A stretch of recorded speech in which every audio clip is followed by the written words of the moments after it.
This episode of the EDM Podcast is brought to you by EDM Foundations. If you're a new producer and you're stuck with tutorials and you're not sure where to go, EDM Foundations might be the answer. We've had over 4,800 producers join and level up their foundational skills by practically making 4 pro-level tracks rather than learning a bunch of theory and concept. So if you want to stop wasting time and nail your music, head to edmprod.com/EDM-foundations. That's edmprod.com/EDM-foundations.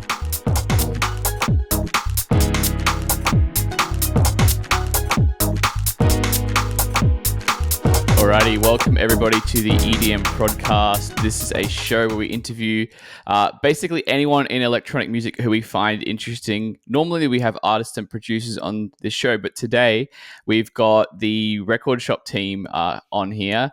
Now, real quick, these guys are a platform in the NFT space, basically designed to create a new avenue for artists to connect with fans through NFTs and collectibles, which is basically a really cool way for, artists not just to rely on, I guess, streaming or the traditional sources of income and engagement, that kind of thing, I suppose. So, yeah, really excited to dive into what these guys do. But we've got Obi here, who's the CEO.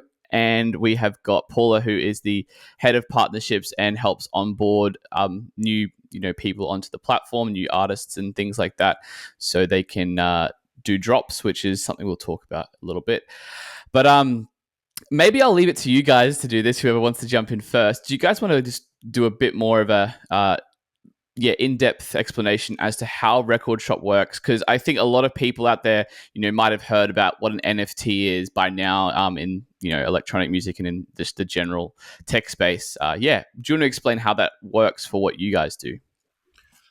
I can jump in. First of all, I want to clarify, Paula's not only head of partnerships, she's SVP of partnerships and part of the executive team and a co-founder. She was actually the awesome. Very, very first person I talked to seriously about doing something like this on a long and faithful telephone call where she spent a couple of hours telling me why she didn't think it would work. And then I think we probably spent about an hour excitedly discussing how it might work. And then the next day she told me that she couldn't sleep because she was thinking of all the ways that it could work. And that's awesome. Then we got excited and started the company together. Sweet. But what I think you asked what we are. So we're actually one of the most successful music NFT platforms out there. We fly a little bit under the radar because frankly we kind of suck at marketing sometimes. It's something we're working at getting much better at. Sure, right. But we definitely have a hardcore group of users, of 26,000 registered users at last count. Awesome. Tons of active people in our Discord, all the time, which is pretty typical for crypto style projects. And a lot of excitement every time we do drops. We did 14 drops last year, over $2.5 million in gross sales if you count like secondary market activity. That put us in that made us a top 10 project on Flow blockchain, which is a very environmentally friendly blockchain. Awesome. So like a lot of times, people come out and they're like, "You suck, you're killing the earth," or whatever. And I'm like, "Nah, bro, we're not killing the earth. Like our NFTs are cheaper than a tweet, or right. Yeah, it's not all blockchains are the same. And it's really important to get that out of the way that, it's a big distinguishing factor for us. It's one of the main reasons that we went with Flow blockchain. Sure. It's not only that they were very successful with, CryptoKitties and NBA Top Shot, which were kind of loosely modeled after, but it was also very important to us to have low gas fees and be very environmentally friendly because we know, first of all, that's important to us, but, also importantly, it's very important to a lot of music fans and producers as well, to be progressive in that regard. That's cool. I mean, for those of you listening out there, because and I'm not a super expert in this space either, but basically a lot of these style of platforms are built on the Ethereum blockchain. Typically, is that correct? But you guys have deliberately made a decision to do different. Yeah, absolutely. The Ethereum blockchain is full of lots and lots of people that have lots and lots of money that they've made in crypto for the last years, and they don't think twice about spending what to non-crypto people is like ridiculous amounts of money on NFTs, right? Like tens of thousands, hundreds of thousands, in some cases, millions of dollars on NFTs. And that's kind of its own culture, right? And like what we're trying to do is build the future of music marketing and distribution for the next 5 to 10 years. Yes. So Yeah. the crypto phenomenon with NFTs and Ethereum and Bored Apes and all that stuff, like that may stay, it may go, it will certainly evolve in different ways. We don't know what that will be, but what we're doing is for the artists and for the fans. Yeah. It's for you that's listening to this podcast. We're musicians ourselves. Like, and I won't speak for Paula. I'll let her introduce herself in a second. But Yeah. I have a very successful technology career, and I've been a serial entrepreneur and involved in different venture-backed startups. I've also been a DJ and a producer for most of my adult life. Yeah. And releasing music on pretty decent labels. So this combines a couple of my passions, and over 80% of our company has similar kinds of backgrounds. Totally. Musicians, DJs, producers. Paul is one of our co-founders and kind of main executives in the company, and she's got a long background as well, which she should tell you about, not me. Yeah, awesome. I mean, what Obi is saying, I think it's very important to point out that we're a platform that has been built by people coming from the music industry, whether they're DJ producers themselves or myself. I've been in the music industry for 15 years, more on the management side of things. So I still run my own management company as well. I work with about 9 artists for their management and their worldwide bookings. I've worked with Ferry Corsten. That's basically how I started, where I helped him out for press. I used to tour with him. I've worked for Black Hole Recordings, which is one of the big independent labels focusing on trance, progressive. Yeah. I've worked for 24/7 Management, which was a large booking agency. I currently have my own agency. So what you see within our team are people that understand why some things in our current model, music business model, isn't working for artists or for labels or necessarily for fans. And we're trying to use the NFT technology to build a business model that works for artists and for fans in a way better way, where they basically, I like to say, it gives the power back to the artists and the fans most of all. And because we understand what these artists are kind of been lacking, what fans have been lacking, because we've been in the music industry ourselves, we're not a cash grab. We're not what Obi was referring to after the crypto millionaires that want to spend a lot of money. No, we really see the technology as something that we can use to finally get to a point that we kind of lost when digital music was introduced 20 years ago, and where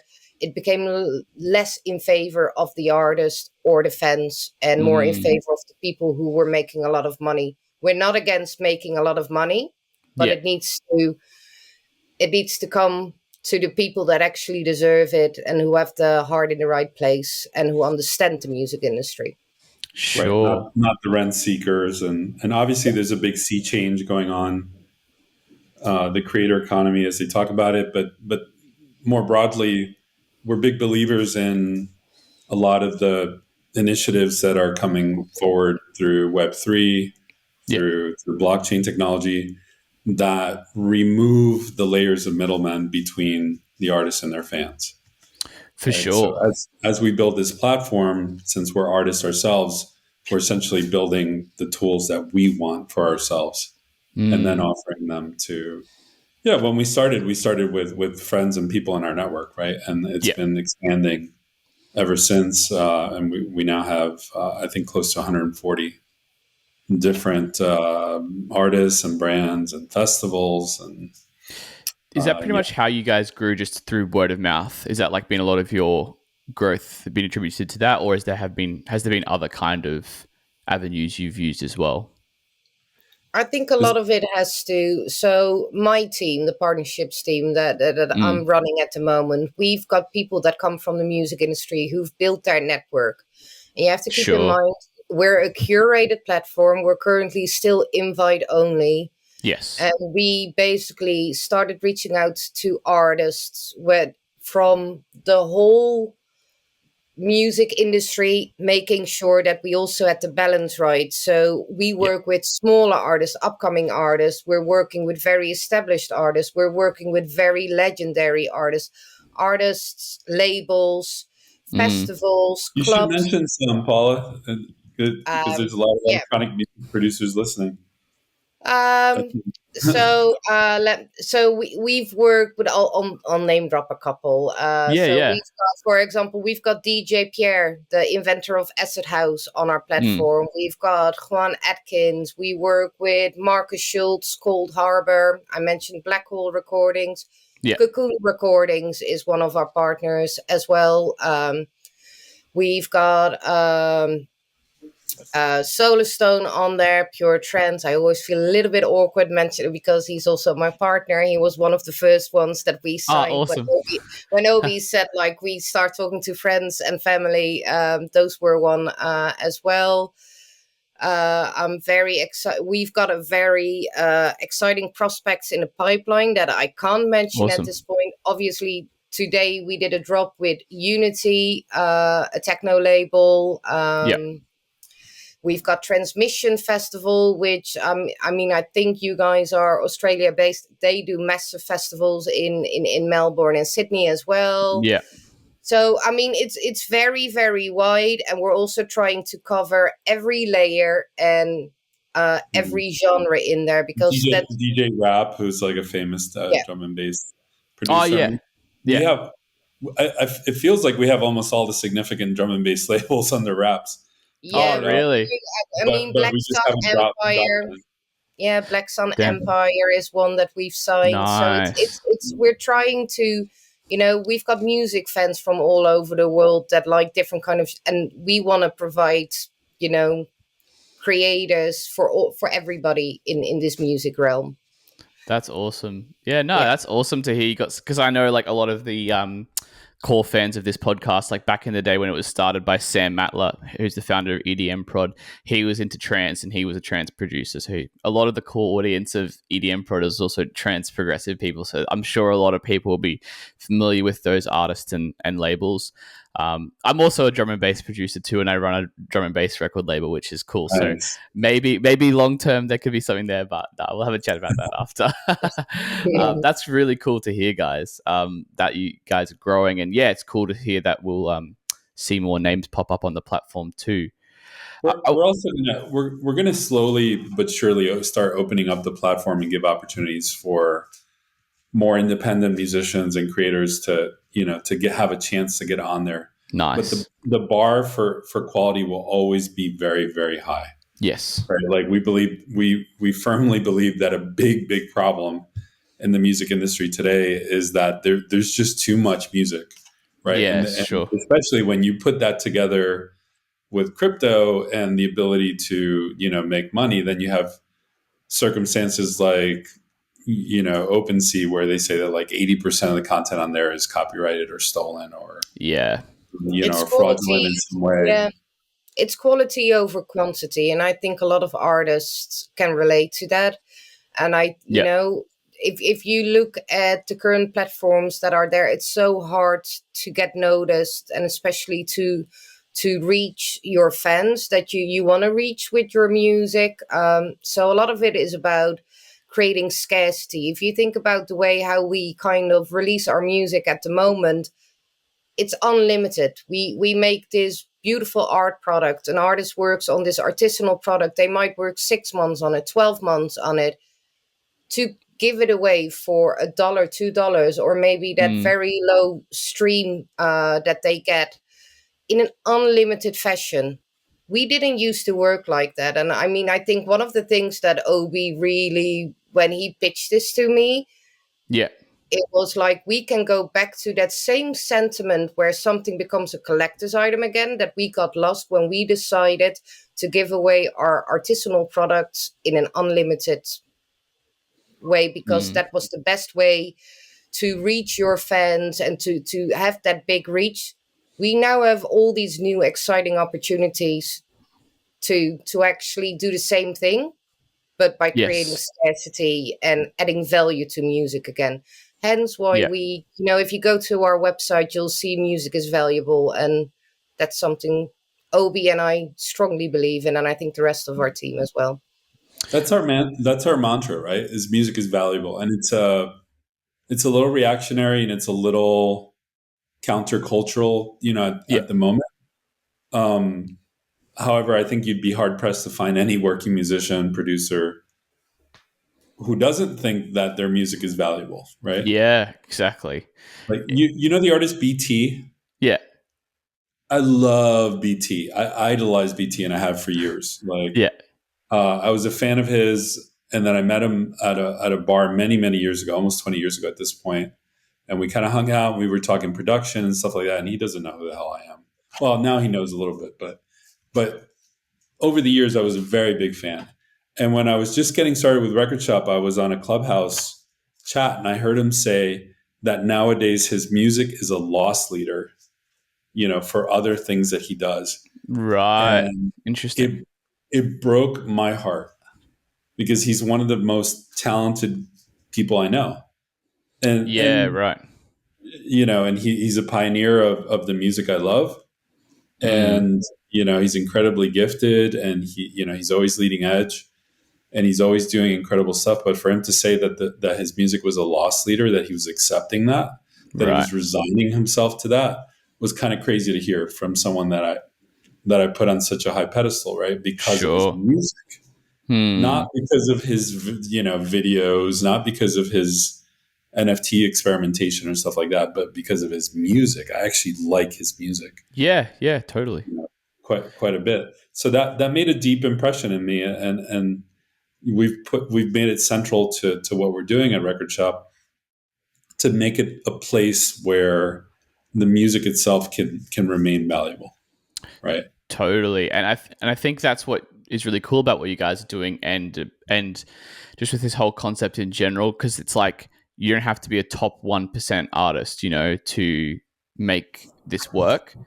Like you don't have to be getting hundreds, millions of streams to make a living. It's like, okay, this is something, another avenue you can pursue, which doesn't rely on like such a narrow gate of success, which I think is awesome.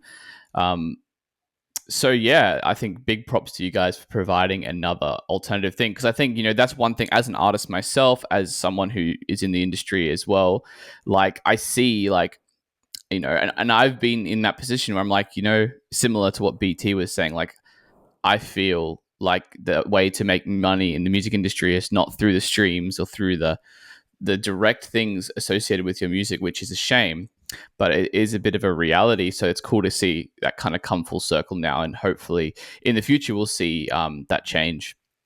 Uh, It's yeah. heartbreaking to see. I mean, when I talk to my artists and they put a lot of time in their products, to then see that they only exactly that they're not breaking even on their product, and that they have to go touring. And I mean, we've seen, for example, with COVID, I mean, if touring Mm, income falls away, it actually exposes how broken our system is at the moment and we're talking about a piece of art, with passion, which they're basically not seeing back in the revenue that they're making from them. You see it mm, with upcoming artists that kind of give up because, they think they sign their first big deal and they get their first royalty statement, and, mm, it hardly pays for the mastering.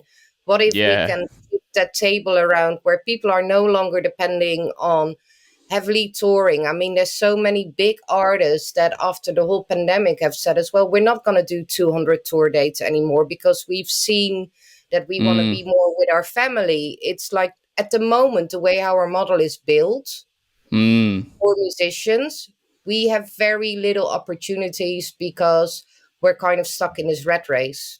And yeah. I really get really excited about the fact that we can actually change that by what we're doing and kind of reaching our core fans. I mean, I Mm. don't know if it was Obi who told me this, but if you think about it, in the way how fans who buy your music and who actively support you, would you rather have 1,000 fans that buy your music and are willing to pay for it, or give it away to 1 million fans Mm. that don't want to pay for it? What, you know, I think if you would ask any artist, they would go for the first option. Yeah. Some people, Other, there's other ways of promoting your music and but it can't be a way of making your living. It can't be that that's how you should be Mm. making your living. Totally. yeah, I mean, maybe some people have savings or other jobs and don't mind having other jobs and they'd rather take the million. But the it's not just about the money. It's that when someone spends money on your music, they actually value it more. It's just a simple human psychology sort of Yeah. thing. And those of you listening that are old enough to remember buying CDs and stuff, if you really think about it, there was a different perception about the value of music back then, Mm. and there was a different feeling that you got engaging with it. Mm. Knowing that you spent some money on it meant that you read the liner notes, you sat down and went through the booklet, you You play it on listened. repeat all the time because it's like, this Yeah, is my favorite song, you know? Yeah. exactly. You wanted your friends to know about it because it's this thing of value that that you had. Mm. And that's all gone. And I think it's a cultural loss, right? It's like to our Mm. detriment to get rid of it, and it has a lot of kind of carry on effects. I don't think that the fandom is as strong as it used to be, and you kind of see this Mm. across the board, where more passive music consumption means that a lot of times people don't even know what they're listening to. And like Yes. literally today, just a little while ago, half an hour ago to be exact, 33 minutes ago to be exact, someone in the Discord said, I don't know if I like this music so much because I'm subconsciously hoping its value goes up, or it's simply pretty good. Never been into techno. Sorry if that's not the right term. This is someone who's like Yeah. bought one of these Unity packs. He's not really into techno. He's not even sure if this is techno that he's listening to. Yeah. Right. Much other than some Orb or Crystal Method, but starting to like some of these tracks. This Atrox exclusive mix 004 is sick. Right. Right? Like we see this all the time, all the time. It's like new fans, old fans that are engaging with the music again, right? And they're not commenting about anything other than they're enjoying the music, right? Yeah. Yeah. And you go, is it coincidental that they, you know, got into NFT stuff and it rekindled their love of music? Yeah. Or is there actually a simpler explanation, which is they're paying for the music, therefore they're enjoying more? Yeah. It seems really simple. It's an interesting question. Like, I mean, the kind of classic example of this is like the Wu-Tang Clan album. I'm sure you guys have heard of that, where it was like sold. It was like one copy only, and it was sold Right? for like $1 million or something like that. Obviously, that's an extreme. That's the other end of the extreme there, but like, I yeah, think the more common example is Bandcamp, right? Like yeah, look at the kind of fandom you find with people that use Bandcamp and the way that they follow their artists and support them. And sure, it's niche or whatever, but it's still it's still a good model. We yeah, think our model is even better though, because like you get kind of a similar dynamic, but it's limited edition. I think whenever you're yeah. giving away unlimited quantities of a good, it just devalues it, quite a bit. Yeah, that is I guess has always been the downside of a digital asset. Well, traditional digital asset has been you can copy paste it a million times if you want to, Yeah, so no, it's awesome. I want to kind of switch things up a bit and talk about the way you guys do a drop on the platform, because this originally confused me, not specifically with Record Shop, but just with the whole way NFTs work. So how does, like, for example, a artist or a label or something drop something on the platform, and then what do fans do in order to get that drop? Well, we're influenced by NBA Top Shot in the model that they use very successfully. Right. So we sell are packs Mm. of content. and with some notable exceptions that are coming up very soon. Sure. You generally don't know exactly what you're going to get when you buy a pack. Right. So you know that it's drawing from a set of 15, 20 or more collectibles that kind of look like little digital trading cards, Yeah. but you don't know exactly what you're going to get. So there's a sense of excitement when you do a pack rip, which is a term for it. You bought a pack, you open it, you can keep it closed, which is Sure. actually one of the unique features of our platform. Is if you don't want to open it, or if you went crazy and bought like 20 of them, you can open, and people do that Yeah. all the time. But you can open a few of them and then see what you get. And there's this element of excitement because every time you open it, you kind of like, I don't know, pulling the lever I on a I slot like machine. making I like making the comparison if I try to explain the pack model to partners that we talk to. Think about it like Pokemon cards, or and I don't know if this was a Panini cards. You used to Yeah. buy them in a pack. You knew it was gonna have Pokemon cards in it or your favorite football players, but you didn't know which one you were gonna get. Yes. So it's like you buy a pack from an artist, a label, maybe it's around a theme on, and that happens at a drop. A drop has a specific time and date, so this is when it's going to drop. FOMO, you know that there's only going to be a certain amount of it, so you want to you want to make sure that you're going to get your hands on it. And then there's the experience of opening and it, finding out which collectibles did I get. Maybe you Sure. bought Yeah. 3 packs. You add them into your little binder, so to go with your collection, your set. If you miss out on certain collectibles, there's the marketplace where there's other fans who might have had a collectible where they had a duplicate, or maybe they weren't interested, where you can trade it with them, so you Yeah. can still complete your set, your collection of that artist that just dropped. In the packs that we were dropping. So that's very, very different from a lot of the platforms that you see out there where people basically sell a NFT collectible where they mint 100 of them. They do an auction or there's a fixed price bidding. You can buy it. You have to create a crypto wallet. On our platform, you can use credit cards, you can use crypto, but you can also use your balance. We've implemented a lot of things to kind of open it up to the music fan and taking it away a little bit from that from the crypto world where Yes. if you don't understand what an NFT is, if you don't know what crypto is, if you don't know how to set a crypto wallet, it doesn't matter on our platform. What you're here Sure. on our platform is to own a digital collectible of your favorite creators Yes. and to complete your set of the digital collectibles that the creator is offering.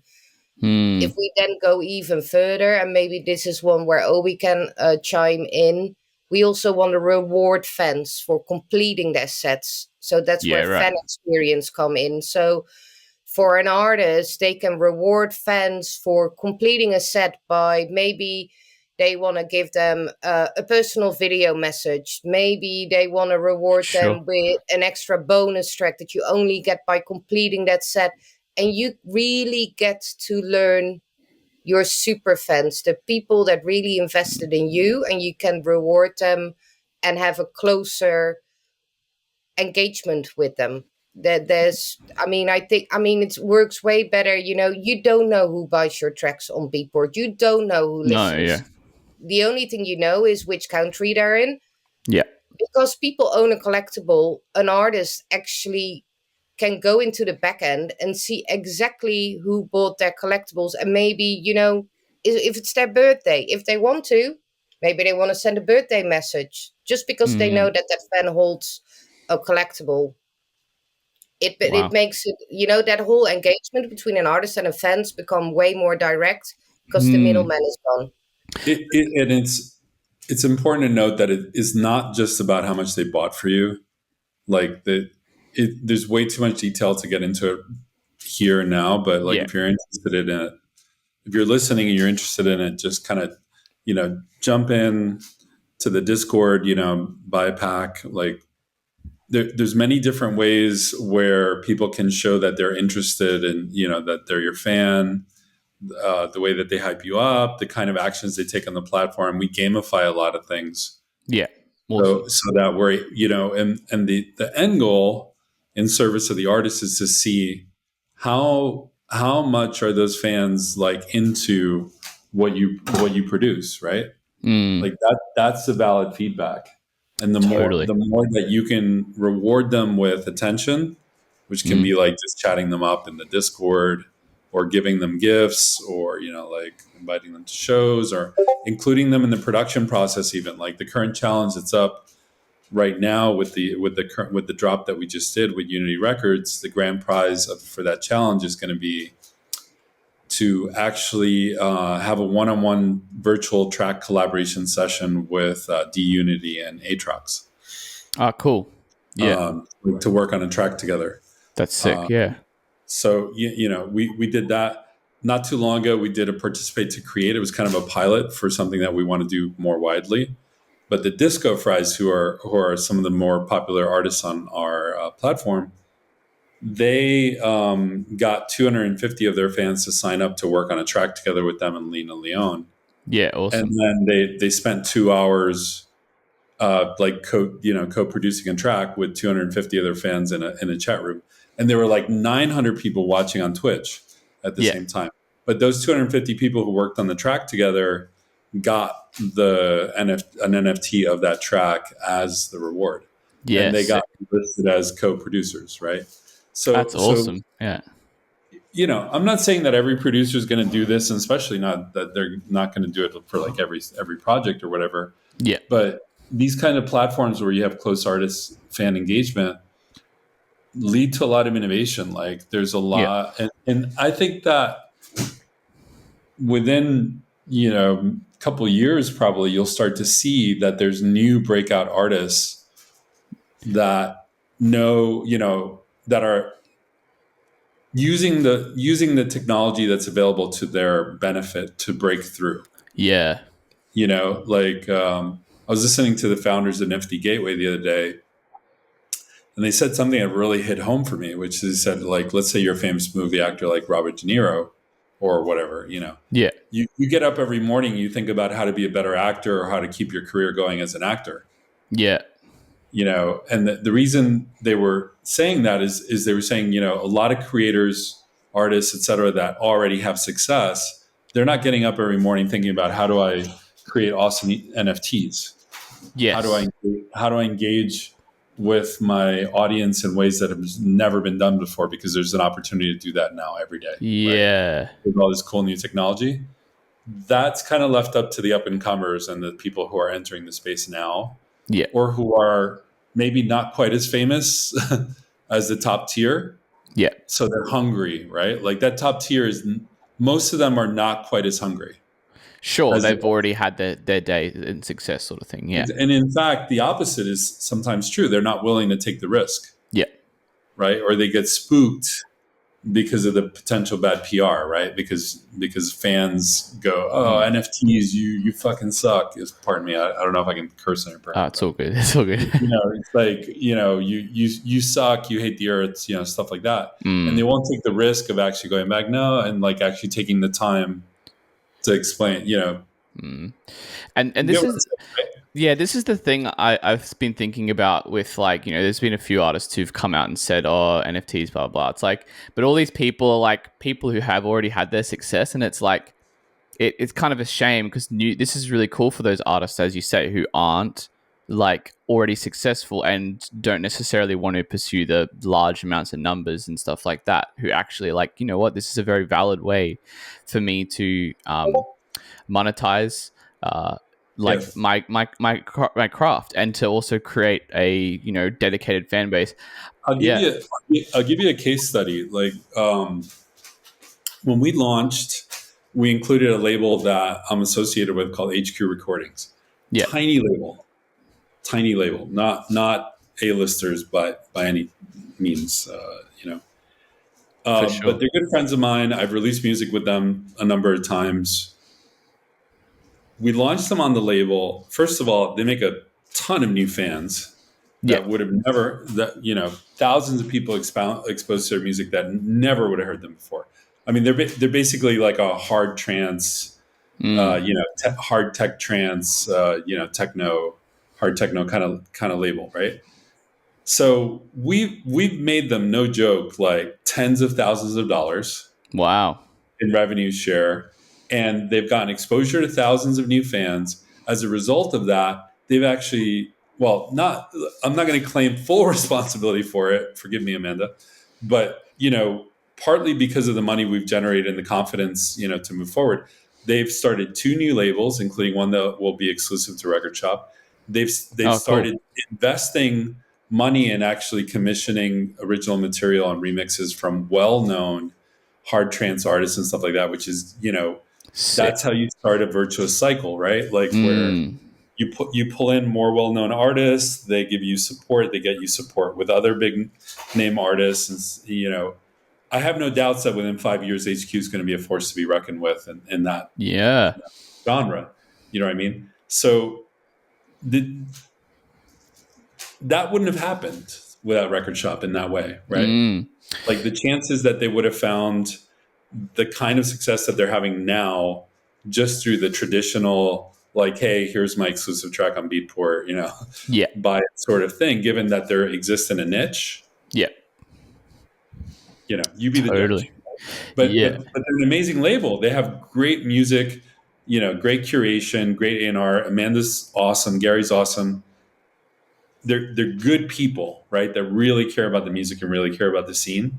Sure. Yeah. This is a platform for them to get ahead, to take advantage of this innovation that's going on. And what we're looking for, as we grow and mature as an organization. And by the way, we've been around like 10 plus months already, which is Yeah. ages in NFT world. But as we continue to get more mature and open up the platform, we want to start creating those opportunities for a lot more deserving, brands and musicians that are coming up.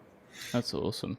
Yeah, and I do think it's cool that you guys are not only just working with artists but labels as well. Because I'm a label owner. You guys have worked with labels and things like that as well. Like, it's kind of like a lot of people have been saying, oh, labels are like on the decline and stuff like that because artists can just distribute their music directly or whatever. And that's cool. I've done that too. Like, I've released music independently, and obviously you guys have a lot of independent artists on your platform too. But it is cool to see you guys like also supporting the labels, because those they're institutions for people that it's not necessarily just about a distribution platform. It's like a family of artists, and it's cool that can be continued to be supported in the future through Record Shop and through I what you mean, guys are label, doing.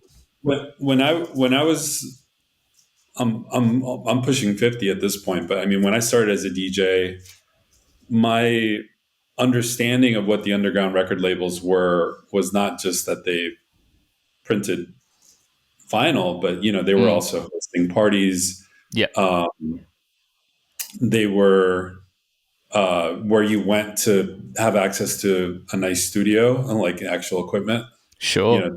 to make music, right? Some of these things have not become as important, but what remains important, I think, is that it provides a place where a subculture can coalesce, Yeah, right? And we don't want that to go away. Like, yeah, you're a label owner, I'm a label owner, Paul is a label owner. Like, in fact, let's use Paula's example. Her label that she runs is Pure Trance, yeah. right? Awesome. And Pure Trance is significant within the greater trance sphere because it's kind of the banner carrier for Pure Trance, Yeah, for what Rich Solarstone's idea of, this is what we think trance, was and can be and will be, in the future. yeah, Good music, right? Like, away from a lot of the formulaic kind of uplifting and stuff that has caused some decline in that scene. They're right. real banner carriers for continuing innovation and like a focus on quality. Awesome. But if if there's no profit at all and it's just a labor of love to do something like that, eventually it fails, right? Like eventually Mm. you run out of motivation, money, etc., and you're not able to keep it up. At the end of the day, there has to be at least a modicum of business viability for Yes. running a label. Mm.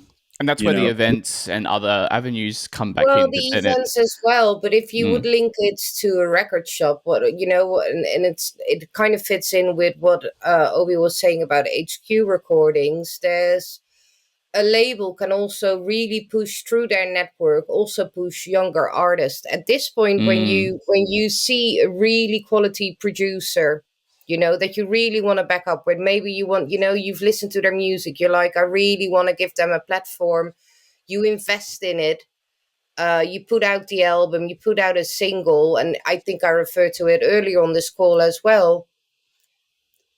It's hard to make money on the back of it. What we could do with Record Shop is a label actually invest in these artists and give them a platform and give them a wider reach and actually build on the career with them, give them the yeah, guidance as well. I mean, sure, I yeah, think I think a label is so much more than just a distributor where they yeah, really they become this movement. It's the family. It's like where artists kind of, they feel connected to other artists that are on a label. It's a little bit like that, and now we're going really in the label puns, a subculture, which is another trends mm, label. And we're not, you hear us talk a lot about trends. It's because Obi and I, we connected over being part of that world.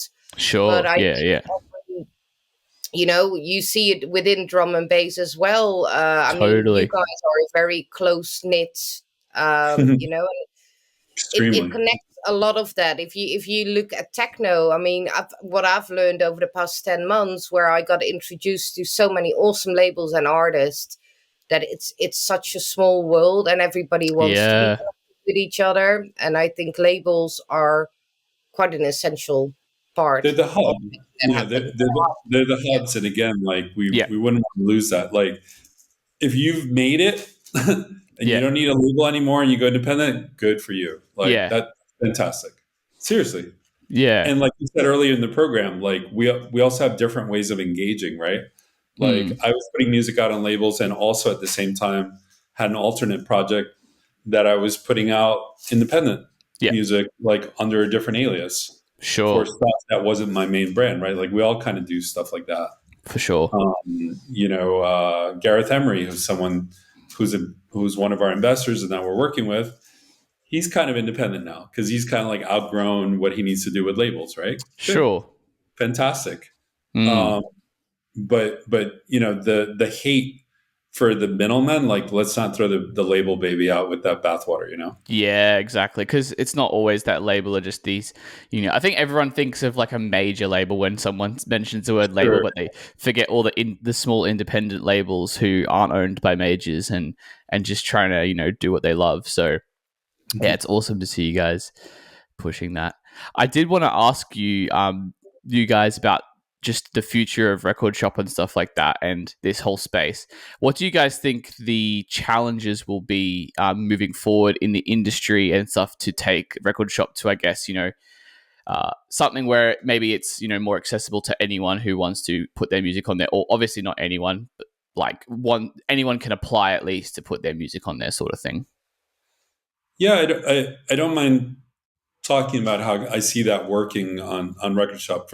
I don't think it'll be a totally open platform. I think that Mm, what we have brewing is a mechanism for the players themselves, and we have like mm, lots of hardcore players that really care about Record Shop and the music revolution and the value of their collectibles, right? And like they're defensive of the platform, which is great. If you have an army of those kinds of players on your platform, what you can do is you can empower them to, and align incentives so that they participate in curation and they're able to subsidize the entry of new artists into the platform, right? They right. get to Yeah. decide who they want to take risks on adding to the ecosystem. And in this way, broadly speaking, it kind of follows some of the general principles of philosophy of DAOs or decentralized autonomous organizations. Yeah. But as usual, kind of in line with our general design philosophy, like, will make it easy for people to get involved. Yeah. As opposed to having to know about, all the ins and outs of how you participate in a DAO and governance tokens and, all the complexities that come along with being so bleeding edge. Yeah. Like, we'll take the best lessons of those things and apply them to a bigger audience. And That's make awesome. Again, going back to BT, it was a perfect case study, right? Like, some artists will undoubtedly want to be on that bleeding edge, and they'll spend enormous amounts of time learning about crypto, being on Twitter Spaces all the time, getting involved in different NFT projects, like being part of that community. But it's its own community. Yeah, exactly. Not the same as the music community. Yeah. And I don't know that it ever will be. And I don't know that we would want it to be. I think I agree. Yeah, it's not gonna. There might be an overlap at times, but it feels like. I mean, this is the thing The with values are different, frankly. Yeah. Not me throwing shade or criticizing or whatever. I'm just stating as a fact. The values are very different, right? Yeah. Like, they do skew more towards the capitalistic, money-oriented, profit seeking, speculative kind of side of the equation, Sure. much more than towards the artistic side of it. Sure. At least Yeah. right now. I'm not saying that that could change, but that's a big turnoff for a lot of artists and a lot of fans, right? So the question then becomes, well, how do you take the coolest shit that they're working on over in that camp and use it profitably in our camp, right? Yeah, and this is the thing I've had ever since crypto and Web3 and NFTs kind of became a thing. Was like, I really think the future of this technology is like, you'll see where it's heading when the jargon kind of drops. In my opinion, this is me personally, because I think this is what's happened with technology in the past. It's like when it's being adopted by the early innovators and stuff like that, it's all these jargon terms thrown around. But what you guys are doing is taking the technology and just applying it to a cool platform, and it just is what it is. It's not like we're trying to be this cool like thing that's like directly related. We're not. At least to me, it doesn't seem like you're trying to, I guess, capitalize on the fact that we're an NFT platform. It's like, no, we just care. Yeah. I said it to you at the very start. We don't even use the word NFT on our platform. Which is cool. I think that's awesome. Yeah. I mean, music always goes through cycles of technology adoption where the artists and the fans and, the hardcore fans and the tastemakers and stuff like that, they cast opinions about the technology. So I'll give you a perfect example. When we went from turntables and analog to digital. Remember there was kind of a sneer towards laptop DJs.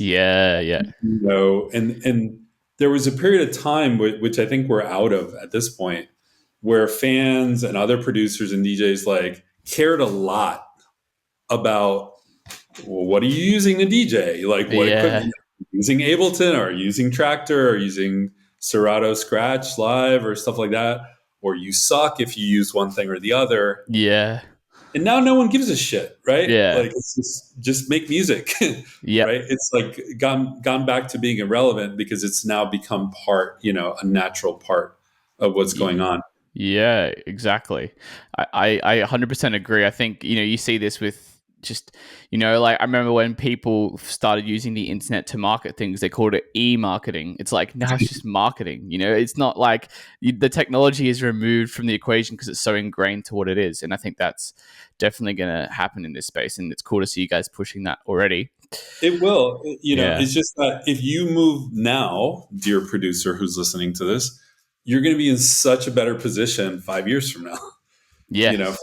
Because this revolution is happening. Like, that I have no doubt. Like, the genie's out of the bottle.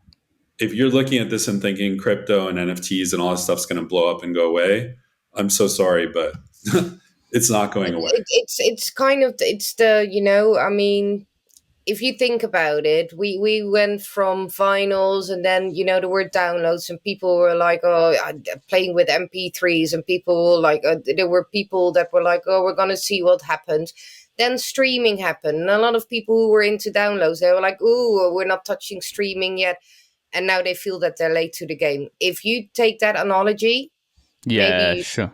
you should have a closer eye on what's happening with NFTs, because it's not going to go away. The moment people It's not gonna see the possibilities and opportunities that it's offering, in Mm, in firm believer, in 5 years time, every artist should be there releasing their music using the NFT technology behind it. I mean, mm, you wouldn't want to do anything else.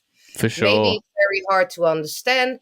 Maybe it feels like, but my fans might not understand it, but you It's just because shouldn't. it's early. It's just because It's it's early right early. now. Don't make it Exactly. hold back. The magic happens outside of the comfort zone. And I mean, when I had the initial conversations with Obi, I was very, very skeptic. And I thought, you know what? I'm not going to look back in a couple of years' time and thinking, why didn't I do this when Obi told me about this? I'm going to be, what do I have to Yeah, do? And you have for to sure. keep in mind, if you sign up on our platform, there's no sign up fee to Yeah, be part of our platform, not for the consumer, not for the creator. yeah, There's no risk. Try it out, yeah. if it's not for you just yet, maybe try it again in another, but don't make it hold you back from Ah, trying. Yeah. that's awesome, guys. And yeah, so if there's someone listening to this who wants to go check out the platform, where is the best place to go check it out? I mean, just what's the website? The website is recordshop.com. If you can remember that it doesn't have any vowels, it's RCRDSHP.com. If you can't remember that, just type recordshop.com into your browser and it will go where you need to go. Awesome. Yeah, and if you want to reach either of us, you can email me, obie at recordshop.com, or you can email Paula at recordshop.com. If you've got good music and you think you've got what it takes to be on the platform, email Paula, and we'll see about getting on the platform. We're doing more and more drops than ever. Awesome. They're more focused and they're smaller so that we don't overwhelm the demand, the supply and demand on the marketplace. Yeah. This also means that it's easier for individual musicians to get behind marketing these packs, because we were doing these big grab bag packs before, and they were cool, and like a lot of people were into them, but they were kind of like compilations. Yeah, sure. And normally you don't, as an artist, you don't promote compilations nearly as hard as you promote your own music. So Yeah. we've moved away from doing those kind of compilations and are doing like kind of like today's Unity Records, Yeah. was just 4 artists from Unity Records, right? So Cool. Yeah. Yeah. If so I we'll be can doing just a lot more highlight drops. as well, and then we're done with our pitch here, No, Aiden. it's all good. Really go check out our Twitch channel as well, because we're doing really, really cool stuff with our community as well. Check out our Discord. I mean, Yeah. we post on Instagram and on our Discord. When we stream on Twitch, we have interviews with the artists, the labels that we onboard. We do, we talk about the music that is on our platform, and that's also a really good way to learn more about our platform. Awesome. And we actually give you a lot of help. We're really, a lot of Yeah. people don't realize this, but we're over 70 people worldwide. Cool. And we have a big production team, and like we give you a lot of help to figure out what you should drop, when, how to fit it into your existing marketing, stuff like that. Yeah, awesome. Great, guys. I'll leave the link for the website and Twitch in the show notes for this one. Guys, I think that's pretty much it. Definitely everyone go check out Record Shop. And keep an eye out for the ability to one day maybe at least submit your music to the platform, not necessarily directly, but to be able to submit it for consideration. That would be cool one day. But yeah, definitely, even if you don't get your music on the platform, really cool to check out just what is on there and see where the music industry is heading. I think it's a really cool opportunity. Awesome, guys. Well, I'll leave it at that. Thank you so much for jumping on. This has been awesome. Thanks, Aiden. Thank you, Aiden. Really appreciate it. Yeah. Awesome.